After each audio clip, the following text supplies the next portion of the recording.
12 p.m. It's the continual conflict of today's baseball, the arsenal of pitchers with high-powered fastballs facing lineups that often go 8 or 9 deep with power hitters selling out for home runs and the proper launch angle to mash balls over outfield walls. Boston vs. LA might be a classic confrontation in basketball, but the 2018 title bout is an MLB first. How do the two clubs match up? Will the Astros swing a deal for a huge upgrade behind the plate? Can the Brewers shore up their rotation? We look at decisions each team faces this winter. From the wild card round through the World Series, we'll have the 2018 postseason covered. It's no surprise then that both clinching games of the League Championship Series turned on home runs.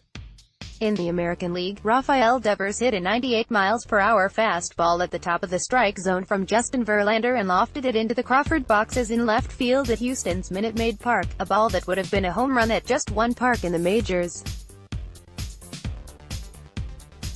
Right time, right place, and 3 runs for the Red Sox in a 4-1 Game 5 victory over the Astros. In the National League Championship Series, the Dodgers, who led the NL and ranked second in the majors with 235 home runs, had spent 6 games trying to hit home runs without much success.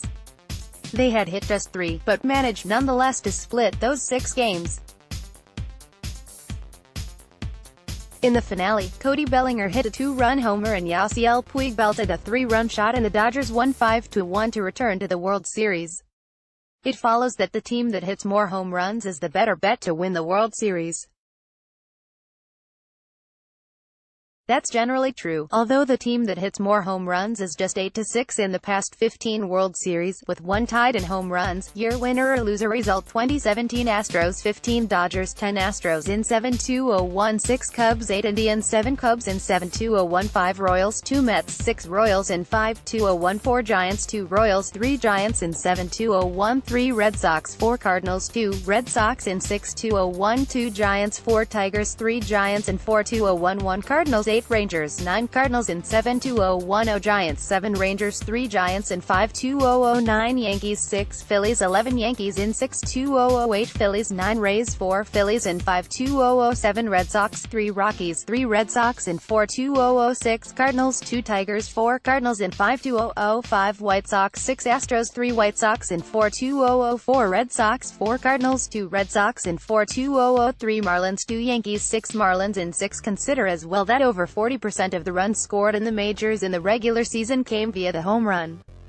With so many strikeouts and so few base hits, sustained rallies are increasingly rare. It's easier to hit a home run than it is to hit 3 singles. You need to hit the ball over the fence to win. And yet, this series might not come down to which team hits more home runs, but which team is best at avoiding the strikeout and at putting the ball in play. After all, the Astros and Brewers hit more home runs in the LCS than the Red Sox and Dodgers, and they're going to be watching on TV. There's little doubt that Boston's 2-strike approach against Houston was a key to winning that series. The Astros had one of the best pitching staffs in history, had struck out the most batters ever with the highest strikeout rate ever. In the regular season, the Astros struck out 28.5% of the batters they faced. In the ALCS, that figure was just 19.4%. The Red Sox, in fact, struck out at a lower rate than they did in the regular season, 19.9%, and they were 3rd toughest team to strike out in the regular season. I think it's been a good approach, Xander Bogaerts said before Game 5. Not a lot of home runs. I think if you go big or go home, we would probably go home. I think the big approach, it's not the best one against these guys. Just try to single, put up good at-bats and get walks and hopefully the next guy can do damage. The Red Sox had 40 hits in the series, 18 with 2 strikes. In 23 plate appearances with a full count, they hit .364, .696, .455, drawing 12 walks against just 4 strikeouts.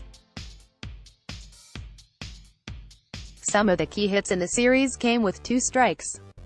Ian Kinsler had singled on a 2-2 fastball ahead of Devers' home run in Game 5. In Game 4, Devers' two-run single in the first came on an 0-2 curveball from Charlie Morton. In the third inning of that game, Bogaerts doubled in a run on a 3-2 pitch. In the seventh, Bogaerts and Steve Pearce both walked on 3-2 pitches from Ryan Presley, and Brock Holt later walked with the bases loaded.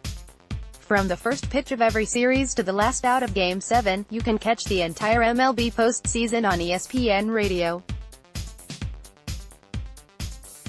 Listen, we live in an era that hitting .210 and 30 home runs and 60 RBIs is becoming acceptable, Red Sox manager Alex Cora said before Game 5. We don't mind strikeouts, but not in certain situations. We want them to put the ball in play. They've been having a very humbling approach throughout the series, staying up the middle, fouling off pitches and going the other way, putting the ball in play with 2 strikes. As Cora said, you're giving yourself a chance if you put the ball in play. That was the case with Devers' base hit in Game 4. It was just a soft looper into left center, but he didn't strike out. We put together a ton of good at-bats, Holt said. That's kind of how we've beat good pitchers this whole year, not necessarily singling them to death, but not trying to go up there every time and hit a 3-run homer. Put together a good at-bat, you work a walk, you hit a single, a sac fly, that wears guys down. Then you get the big blow. The more guys you can get on base, the chances are you can get a big blow instead of a solo home run. It's worth noting that the Dodgers' Manny Machado had reached on a bunt single ahead of Bellinger's Game 7 home run, bunting on a 3-2 pitch, apparently because he had been quick-pitched and didn't have time for a full swing. The rally ahead of Puig's 3-run home started when Max Muncy, who led the Dodgers with 35 home runs, grounded a base hit to the opposite field, not what you typically see from the Dodgers and particularly not from Muncy, who had 3 ground ball hits to left field all season. Get this, however, in Game 5, with the score tied 1-1 in the bottom of the 6th and 2 on and 1 out, Muncy knocked in the go-ahead run with another ground ball single to left field on a 1-2 pitch. 2 batters later, Puig knocked in another with a 2-strike base hit. So, yes, this World Series might come down to 2 powerful lineups and their ability to hit the long ball. Or it might come down to those 2-strike hits. Let's not call it small ball, you're not going to see either team bunting, but let's call it smart ball.